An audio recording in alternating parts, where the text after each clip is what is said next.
గత ప్రభుత్వం తొలగించిన రేషన్ కార్డులు, పెన్షన్లు పునరుద్ధరించండి అంటూ 15వ రోజు నారా లోకేష్ ప్రజా దర్బారుకు విన్నపాల వెల్లువ.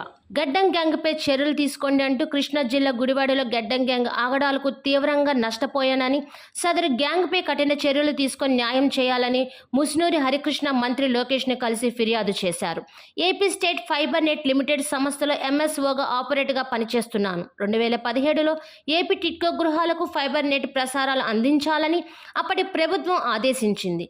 దీంతో సంస్థతో ఒప్పందం కుదుర్చుకొని 50 లక్షల వ్యయంతో వైరింగ్ సిగ్నల్ వ్యవస్థను ఏర్పాటు చేసి ప్రసారాలు అందించామని, వైసీపీ ప్రభుత్వం వచ్చిన తర్వాత అప్పటి గుడివాడ ఎమ్మెల్యే కొడాలి నాని అండతో గడ్డం గ్యాంగ్ రంగంలోకి దిగి ఫైబర్ నెట్ సిగ్నల్ వ్యవస్థకు విద్యుత్ ప్రసారం కాకుండా అడ్డుకున్నారని, నన్ను తీవ్రంగా వేధించారంటూ, వైర్లను ధ్వంసం చేసి నష్టపరిచారంటూ గడ్డం గ్యాంగ్పై చట్టపరమైన చర్యలు తీసుకొని వారి నుంచి రక్షణ కల్పించాలని హరికృష్ణ కోరారు.